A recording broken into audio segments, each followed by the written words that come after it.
you going, Master? For a drink.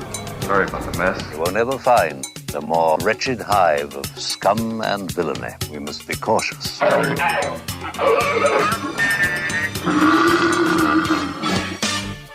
Hey there. Hello, Vanessa. Hey, how are you? Excellent. How are you? Awesome. Great. Nice to finally talk to you. You're on, of course, Rebel Force Radio with Jimmy Mack and myself, Jason Swank. And Hey, it's Vanessa. your first time on the program. Fantastic. This is not Vanessa's first time on the program. I interviewed her. No, it's actually my second, but Yes. with the release of the show, it's the first. I guess. Well, you know what, though? Jason was taking a I little only bit of counted time if off. I'm there. You see, that's how he is. He only I counts. understand. So that's If fair you enough. weren't there, it didn't happen. I know. That's I get it. Yeah. This is the first time you're getting us. This is the first time you're getting us both. So, God help you. It's all good. Hey, I got one question for you. You heard about this all Star Wars cable channel in Germany? Yes. Ich bin ein. Are we moving there or what? Let's go. I think. Come on, man. The problem is they show I'm everything. living for it. Let's go, Well, dude. I want to know why they get it first. Okay, look, I don't know.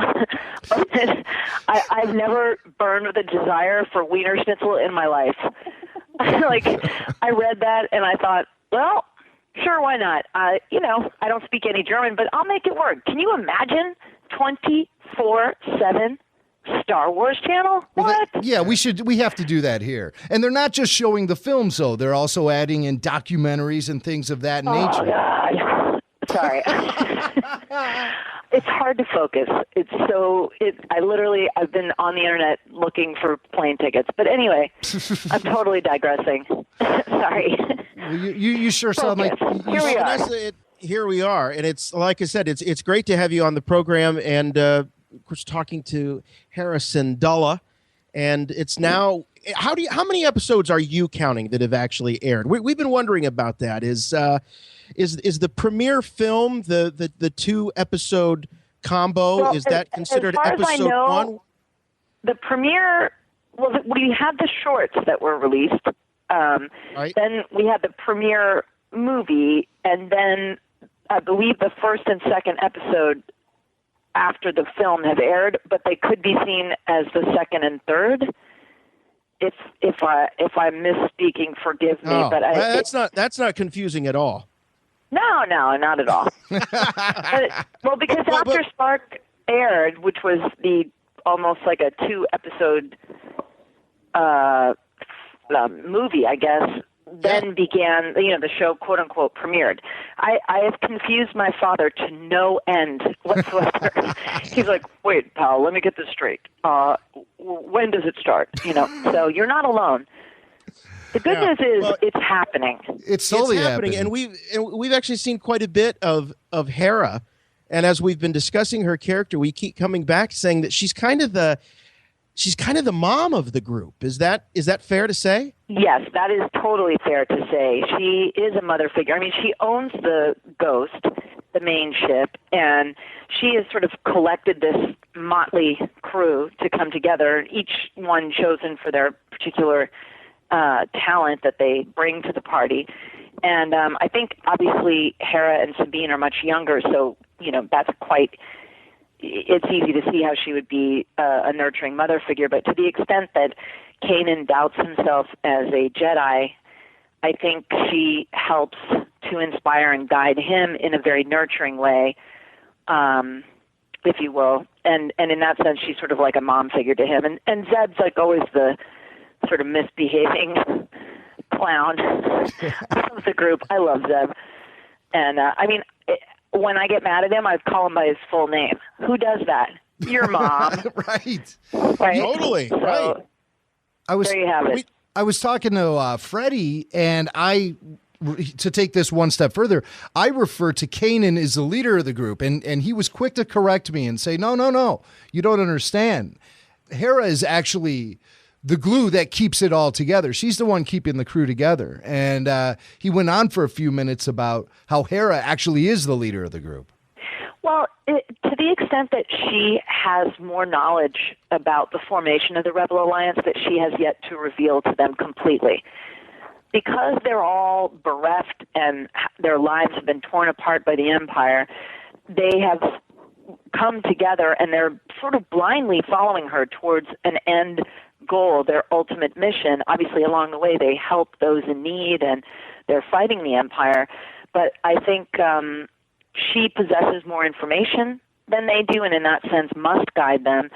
And I think it is a team effort at the same time. So it's not like she has all the power. I think she defers, and they really do make group decisions. So it really operates as a family at the end of the day. But I think to the extent that she knows more than anyone else, perhaps she is the glue that holds it all together.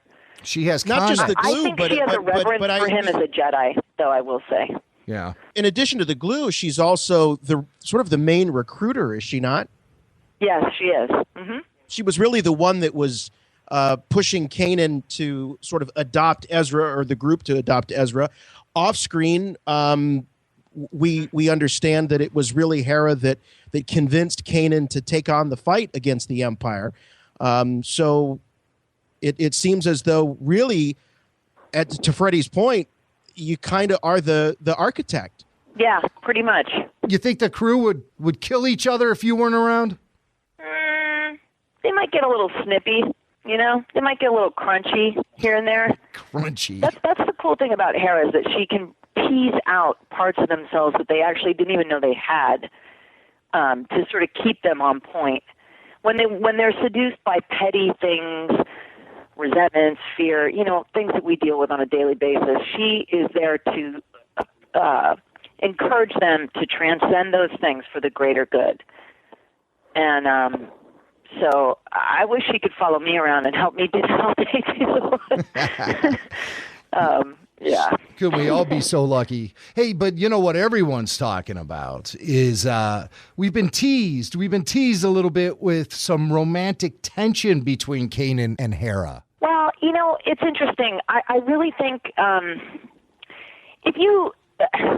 all right, so you're a man, and Yes. there's a woman, and you know, there are things that may or may not occur between the two of them. But when you're in the middle of a genocide, thank you to the Empire, you're not really like reading Nancy Drew novels or like romance novels. Romance is a little bit off the menu when people are dying all around you. Mm-hmm. So I get the feeling that there's an affection there. I also get the feeling that there's really not a lot of time for that kind of, what I just said, sort of petty human concerns when there is a much greater issue at hand. So I don't know that there is a romance. There is an affection, absolutely. But I think, at least for Hera, she is so organized around accomplishing her overall mission that she would never sully that with, and not to denigrate personal relations in any way, but I just think that's kind of a dalliance in the middle of genocide. So, you know, Kanan's lost his master. All the Jedi have been exterminated. It's not a time for cuddling. You know? It's a very dark time, and I think, you know, maybe if things were a little more casual, you know, for them in their world and in their surroundings, maybe things would unfold. But the impression that I get is not right now. Mm-hmm. Yeah. Not now. You got bigger fish to fry. And you know what? A little bit. Thank you. Well said. I don't want it to happen right now, because something that I always enjoyed between the relationship between Mulder and Scully on the X-Files was that that tease, that romantic tension that never really came to fruition, but you knew that they did love each other, maybe not necessarily in a physical way. Wait. Scully and Mulder. Yes. How about Han and Leia? Yeah, but they sealed the deal. They sealed the deal. They Well, at the very end of the trilogy. No, right in the middle. Consider that. I don't really think, Vanessa. Okay, you're a girl. You tell us. I am indeed. When do you think, from a female perspective, when did that relationship really happen with Han and Leia? I say is at the end when she kisses him on Endor. When it really happened, I don't know. I think he had Leia. I think he had her at Nerf Herder. Yeah. Yes. I do. I agree. He had her at Nerf Herder. It wasn't locked down, maybe in the hallways of Hoth, there was some heat. Definitely. But definitely. You always fight with the one you love the most, right? Ta-da. Yes. That was the only heat on Hoth. Oh, true. Hey, so Hera, Hera. Jeez. Hera. My friends call me Beniqua. I really do respond to anything. Go on. I have noticed we have interviewed a lot of actors from the Star Wars universe over the years, but for some reason we're just instantly associating you with your character, and we're not asking about Hera necessarily. We keep saying, are you the glue that keep the crew together? Are you the mom of the ship? Are you the leader of the crew? Why? I think it's that voice coming through. It's through the comlink. It sounds like we're actually talking to Hera. Yeah. Through the HoloNet. Yeah. What's interesting is that she's not very far from who I am as a person. People say, do Hera's voice, and it's pretty close to my own. And I mean, I guess I'm a pretty ethical person, and I've shared in other interviews that I also box, and, I've been to shooting ranges. My dad's a pilot. I've been in open cockpit biplanes. I mean, it's a really fun role for me to bring out, let's say, the highest parts of myself that do exist. I'm not saying I dwell there constantly, because I'm human, and obviously, we all struggle with not wanting to cut people off in traffic, if you will. But for the most part, I think I am a lot like her. So it might be born out of that. I don't know. And you have, of course, green skin. We all know that about you. Yes, I do, and I have leku. Yeah, it goes fabulous with your red hair. Hey, and Twi'leks, they don't have ears. The females don't. Now, Bib Fortuna did. But the females don't have ears, and we can't tell with Hera because she's always wearing those headphones. I assume she's listening to Rebel Force Radio. But she's, of course, all the time, 24/7, every single show. There we go. And so she's listening to the show. Does she have ears, or is it going to be consistent with a lot of the other female Twi'leks we've seen in the past? You know what? I'll have to ask Dave Filoni, because I've never seen her without those cans on. Yeah. So I don't know, man. This is new to me. I didn't realize that female Twi'leks don't have ears. My wife must be part Twi'lek. She has no ears? That's funny. Well, she doesn't. She doesn't hear me half the time, I think. Vanessa, one of the things that we've learned in talking to folks that work with Dave Filoni on a Star Wars project is that he is so fabulous at orienting the actors to their characters. And I'm just kind of curious, what are some of the things that Dave told you at the beginning about Hera that really helped you to sort of create the character? Well, most of the things that you have heard, basically, that, she's the owner and the pilot of the Ghost, that she knows more about the formation of the Rebel Alliance than the other ones. And there are other things about her backstory that I'm not at liberty to discuss with you, but I had an instant feeling for her that he didn't really need to say much. There are a lot of things going on in the world today that are very disturbing, a lot of injustice, a lot of sort of sad things going on, and I wish constantly there's something I could do about them, and I feel very powerless to do anything. And this character, I feel like she gives me an opportunity to put that yearning somewhere that is productive and helpful, perhaps teaching all of us to try and do that in our own lives. But I think because I was so hungry for an opportunity like that he didn't really need to say much to get me going on this. I connected to it very personally, very quickly. And, when I went to the callback, I referenced certain things going on in the world today to specifically, just get my heart and my mind in the proper place to deal with the kind of injustice that can happen in our world. So I don't know that he specifically said anything. I definitely plugged in pretty fully and very quickly. So, did you draw on any inspiration from Star Wars characters that you, as a fan, had we're familiar with? Well, there are several.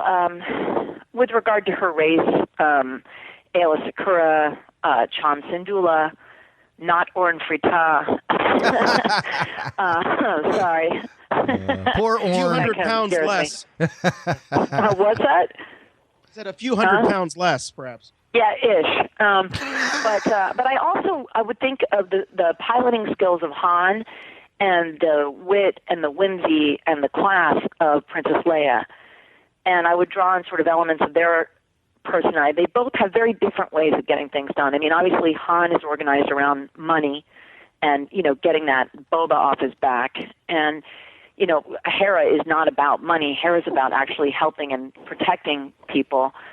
So she differs from Han in that sense, but, perhaps his piloting skills, no one can touch him, forget about it. But I'm saying if I were to reference archetypes, he is an awesome pilot. And likewise, Princess Leia is an amazingly strong female icon character. And like I said, Hera Sakura, she's an amazing fighter as a Jedi. We saw her in the Clone Wars in the Battle of Geonosis. She killed it.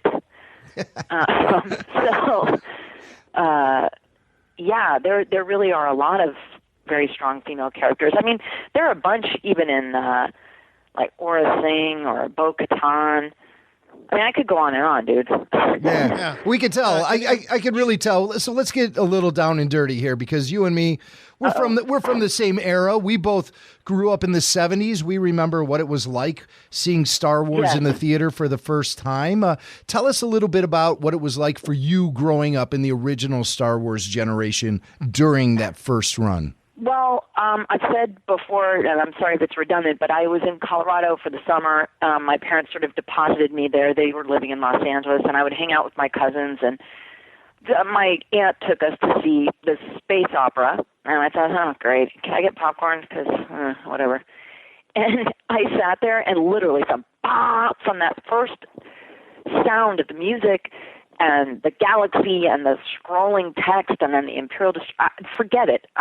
It was game over. I was hooked, and I didn't know what world this was, but I wanted to be a part of it. And I got so much from Luke's journey.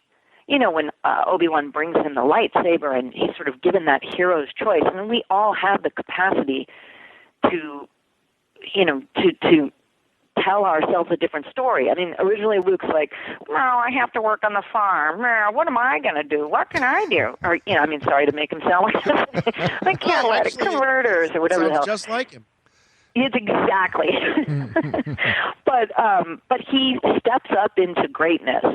And when I got to see that happen, and that one single shot, thank you, Han, for coming in at the last minute there. But that shot, just the Death Star is destroyed when he uses the Force. I mean, I was just that was it for me. Of course, I started braiding my hair like Princess Leia moments after I left the theater. Yeah. But anyway, I'm very passionate about Star Wars, and it began that summer. My head has been in a Star Wars metaphor ever since.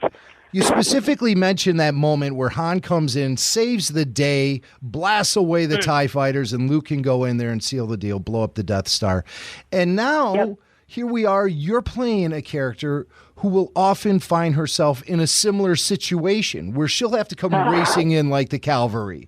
When the backs are against the wall, Hera comes in to save the day. Yeah, that happens a lot, and I find it very moving. I never would have thought.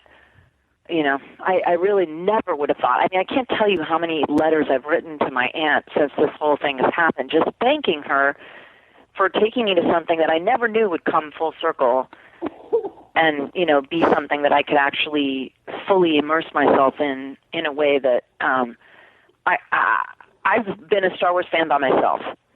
It was very sacred to me, and I know other people get it because I would speak to people who had Star Wars shirts on or whatever, but this is thanks to social media, thanks to Rebel Force Radio, thanks to all these things. I feel like my whole life has exploded into just this vast family network of friends that, completely get it. Yeah. And I just thank my aunt endlessly for taking me to see that film because it's such a beautiful full circle. Well, it's such a nice time to be a fan because it did seem like there was, definitely. there's a bit of persecution, I think, on those who showed their fandom loud and proud. And for me growing up, it was a real sort of prejudice for being a Star Wars fan. It was like, oh, well, you're a dweeb, you're a wimp, you're a nerd if you like that kind of stuff, science fiction, comic books, Star Wars, what have you. So it seems like we've always been kind of chasing it, and nowadays you can do so out in the open and really be able to immerse yourself in Star Wars like you've never been able to do before, because you don't feel that level of persecution. You don't feel the judgment coming off of people, and it's thanks to people like you who go out there and, like I said, say it loud, say it proud. It's cool to be a Star Wars fan. It's interesting. I was an only child, and my mom was working. She was on Knott's Landing in Dallas, and she was basically never home.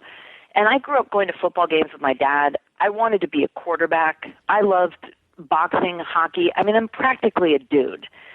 So it never occurred to me, that there's a difference between that gender has anything to do with it. I mean, it was more like a nerd versus the hot, pretty cheerleaders who had like endless amounts of money and, thin and perfect. And then I just couldn't even roll in that universe whatsoever. But it's wonderful today to see that we're all sort of united regardless of any of those distinctions. They kind of fall away, which is really, really cool. Yeah. I love when that happens. And by the way, I'm distracted by this thought. Do Twi'lek women have ear cones? Am I misremembering this? They had like little pointy They're cones, right? Cones. Now it's bugging me, and am I making that up, or did they have ear cones?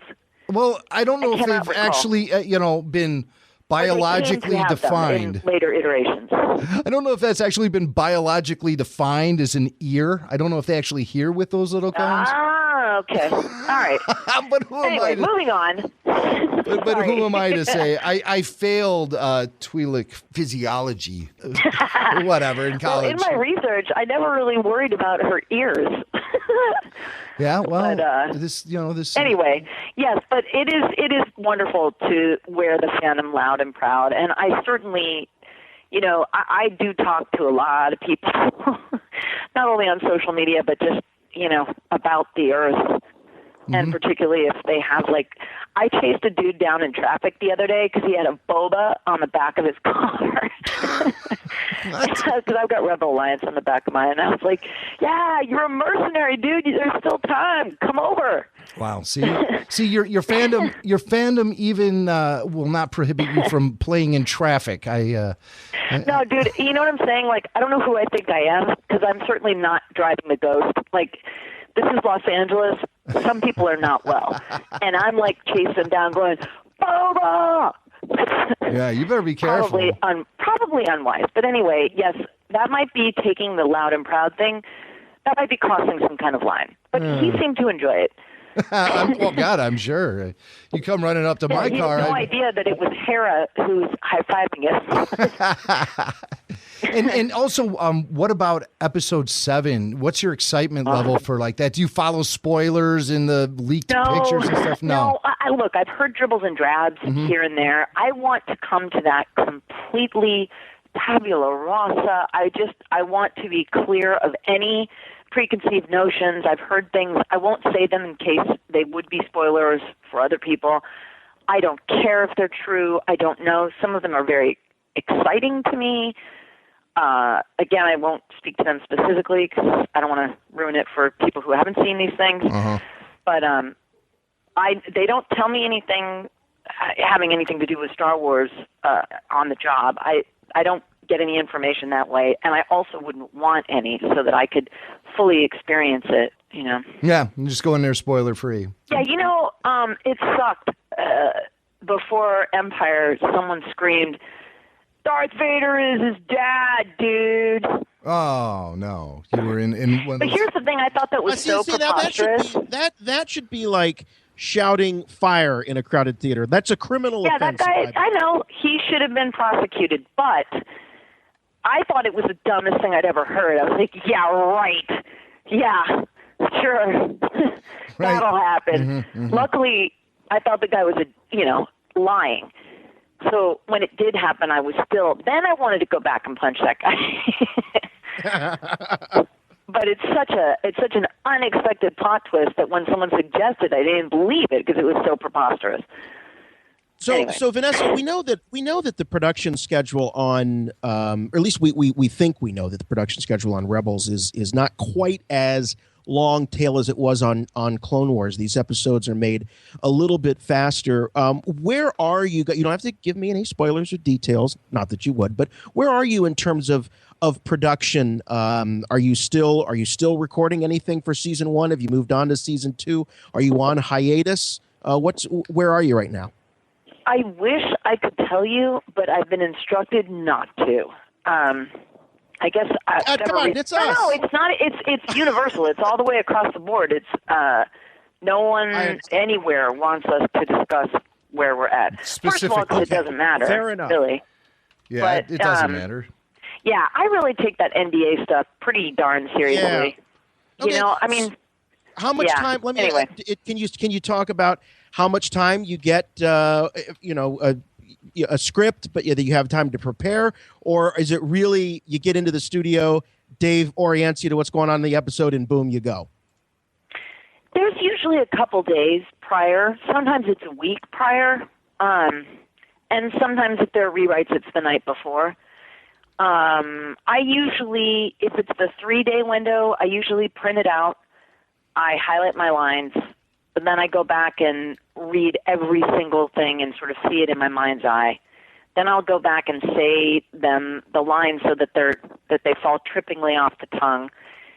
And then I just go and try and have fun. And then, Dave puts us in the right frame of mind, and then we just play. And I love how open they are to, different line readings. Or, Dave really trusts Freddie to sort of shape the language to fit Kanan, and it's wonderful to see that. So it's a real collaborative effort at the end of the day. Now we got a big broadcast premiere as we record this. It's coming up in just a couple of days on ABC with a brand new scene that's been added to the end with Darth Vader. Did you ever think you'd be starring in something with Darth Vader? I mean, he's really achieved that point where it's not about the actor; it's Darth Vader, right? I almost crashed my car. No, one of my friends called me and said, "You didn't tell me." I'm like, "Wait, okay, first of all, I wouldn't have told you. And second of all, are you out of your mind? What are you talking about? That is not happening. That's not even true." I had no idea. I had no clue. I literally almost crashed my car. But it's really not your first. It's really not your first rub with an original Star Wars character. I mean, we already saw you mixing it up with C-3PO and R2-D2. Yeah, we didn't. Yes, I did not get to record with them. So, I mean, a lot of times people cannot coordinate their schedules to all be there at the same time. I mean, the core characters are, but we for the longest time I didn't know. I mean, I assumed C-3PO would be C-3PO, but meaning Anthony, but it's fun for me to experience it somewhat simultaneously as you guys do, and sometimes you guys find out things before I even know that they're happening, i.e. James Earl Jones. Like, Are you really? Oh my goodness. But I mean, that also kind of is sort of fun because it allows you to be a fan at the same time be a part of it, and that's something that's really unique about Star Wars is that even when you're working in it, you still can love it and appreciate it from a fan perspective, and especially now where there's so many different Star Wars projects happening. That I mean, it's probably a rare person at Lucasfilm now that knows everything that's going on. I don't think it's possible, man. There are so many things happening with Del Rey and comic books, and my goodness, yeah. I mean, there were certain things said at the Del Rey panel. I was like, what? I had no idea. Yeah. Did you read A New Dawn? Oh God, yeah. That was so awesome. Yeah. Man, that book was great.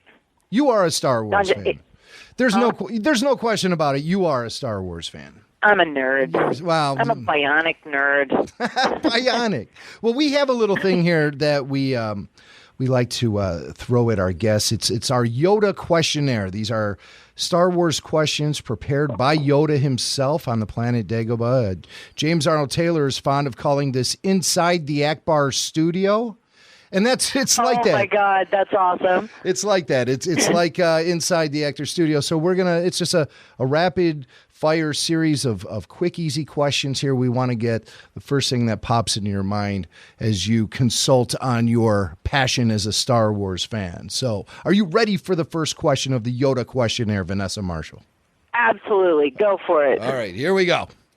What is your favorite Star Wars line from the film? Oh, it's so hard to choose. I do love Padme saying, and so that's how liberty dies, with thunderous applause. That was a beautiful line. I also love, never will you find a more wretched hive of scum and villainy. There's just something so wonderful about the way Sir Alec Guinness delivers that line. Yes. It's definitely a good pick. Wow, so those are good ones. Yeah, I don't think we've ever heard the Padme line before, Jason. No, that is the first Padme. time. Yeah. Yes. So, fangirls sticking together. Oh, dear. Does Padme qualify as a fangirl if she's actually... Nah, dude, she's outside the realm. Nah. All right. Here's our second question for Vanessa Marshall from Yoda's questionnaire inside the Akbar Studio. What Star Wars moment makes you smile? Oh, man. God, there's so many. Yes. Well, for different reasons, but the I love you, I know moment. Okay, that's a good pretty one. epic, dude. That's a great one. Good answer. Yeah. Good answer. Puts a smile on your face every time. Pretty much. What Star Wars moment makes you sad?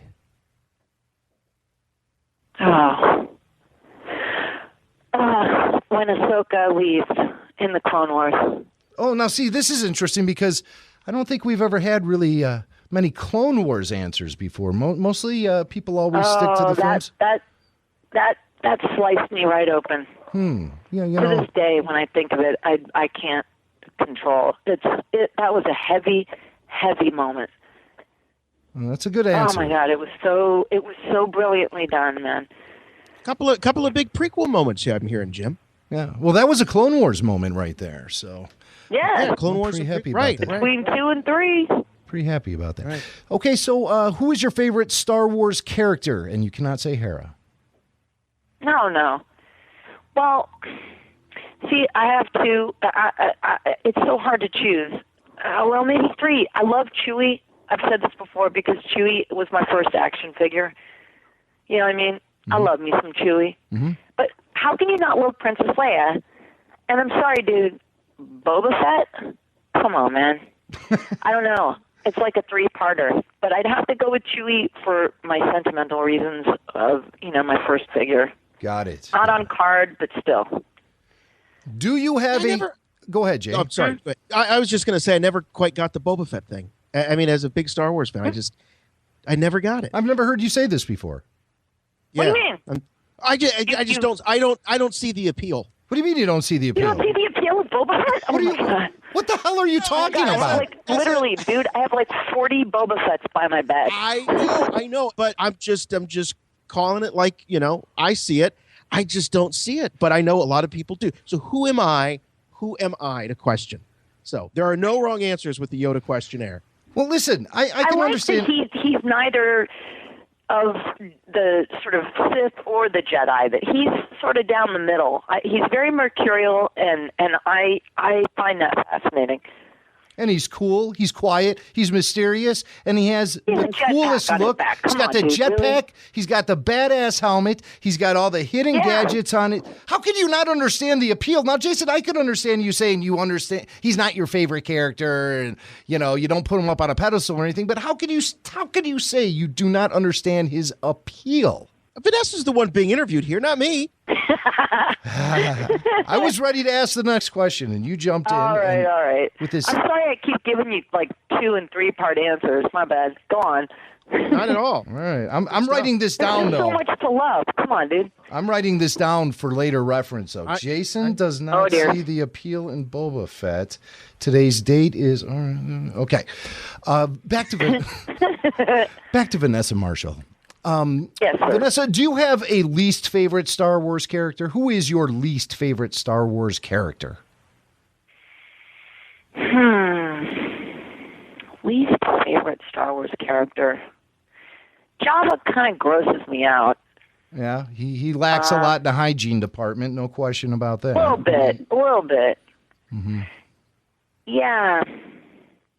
Because I find Darth Vader / Anakin, even Palpatine, I find them all, one could, be critical of them, but because they're so dark and they're, they are ulterior motives, blah, blah, blah.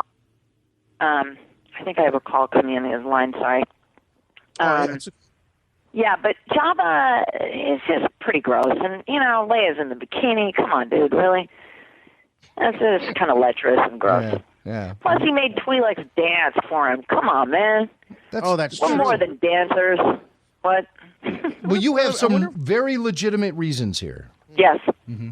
Jason? Just thinking, man, what if we'd ever see Hera dancing in Jabba's palace? Is that possible? Probably not, dude. Probably not. I don't think so. I don't think so. She'd be locking and popping and then kicking him in the chops. That's my guess. That would be great. Yeah, man. She'd break it down and then get out of there. Awesome. All right, let's move forward and talk about going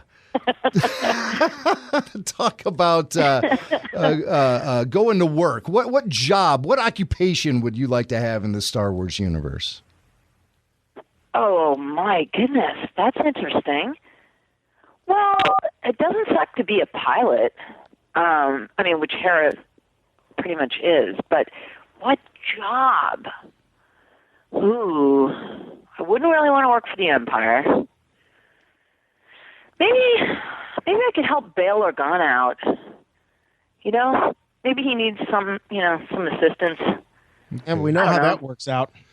Yeah. You just need to know when to fold him on that gig. Yeah. There you go.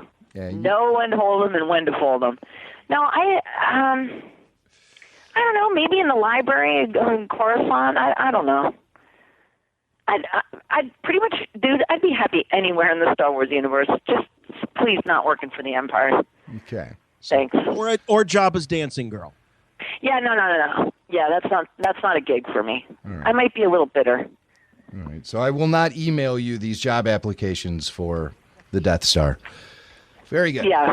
So, okay, well, you answered the next question. What job would you not want to have? So that would be working for the Empire, I would assume. Anything specifically that you just you refuse to do? What would you just absolutely refuse to do? I don't think I could, if I put on a female trooper outfit, as much as I'd love to wear that armor, I don't think I could carry out those missions of just exterminating innocent people. I really don't think I could handle that. Okay. No. I think in that way, I'm very much like Hera. I found when I went to the gun range, my aim was awful when I came from sort of a dark place with sort of fear and rage and maybe Sith mentality, if you will. I know they lead from passion, whatever, but when I suddenly thought about protecting small children or innocent people from harm, I hit the target every time. So I'm just not organized spiritually or personally around like violence for violence sake. And, people who are pro-empire would probably, say that they're making the world a better place. But, I wouldn't want to work for the Empire. Anyway. Got it. So check it off the list. And our final question is this is one this is very hypothetical, and you sort of have to look back in the past and place yourself hypothetically in this situation here. But if you were cast in an original Star Wars movie, be it from the original trilogy or the prequels, and it was the last day of filming, What would you like to have heard George Lucas say after you wrapped your final scene? Well, there's always "May the Force be with you always." That brings a tear. I like it when Dave Filoni says that at the end of interviews. Frankly, that guy doesn't have to say a thing. Yeah. He's already done so much to make my life so rich in so many ways, whether he knows it or not. Even if he just greeted us with silence, I would be well fed and satisfied. Fabulous. There you go. I think that works. Well, Vanessa, it's been There it is. It's been really good talking to you. You celebrated a birthday earlier this week, so on behalf of I Rebel did, Force Radio, yeah. yes, happy birthday. And Thanks so much. And Jason, Thank you. You did mention your mom was in Knots Landing. She's Joan Van Ark. So, Jason, I'm sure you have several Knots Landing questions to ask. Yes. Go for it. I never met the twins. Apparently, there was a plot line where there were some children that were lost, but I mean, it didn't stop have a having few Knots Charlene Landing Tilton as a sister. novels laying around. Huh? Jason. Hello? Hello. Did we lose Jason? Yeah, I'm still here. Did we lose Vanessa? Oops. Vanessa? No, I'm here. still- I'm here. okay. I'm right here. All right. Nope. See what happens when you bring up Knots Landing on this show? It just gets completely Look at that. derailed. Yeah, I didn't really get into that. Like I said, I was into football, hockey, boxing, not nighttime soap operas. The only way that was to my advantage, because I like to eat food, a lot of it at school, I could barter Who Shot JR information for ding-dongs and Twinkies. What? Wow. That was the most mileage I got out of the Knots Landing franchise. Information. Come on, Vanessa, who did it? Was it Sue Ellen? Blah, blah, blah. I'm like, I don't know. Why don't you give me your bag of Doritos and we can work something out? Always It was shrewd. awesome. It worked every time. And the thing is, I didn't even know who shot the guy. Different answers every time. Well, you're awesome. Thanks so much for hanging with So us. are you. I wish we could talk all day. It's like we could high five. Yeah. Oh, well. I'm always up to my neck in work stuff, and all I want to do is Star Wars stuff. That's the truth. See? Me too. Yeah. But it was just Yeah. fantastic talking to you. And congrats on a really amazing and successful launch of Star Wars Rebels. And, we're already getting locked and loaded for season 2 and beyond. So, I'm so excited. yeah, it's That's an exciting awesome. time. It's Well, very enjoy awesome. the episodes as they come out. Having done them, it's great. But when I get to see them too, I just know that I'm flailing right beside you. Cool. Yeah. All right. Well, thanks a lot, Vanessa. Thanks so much, you guys. Have a great weekend. Thank you. Nice Okay, talking to you. bye.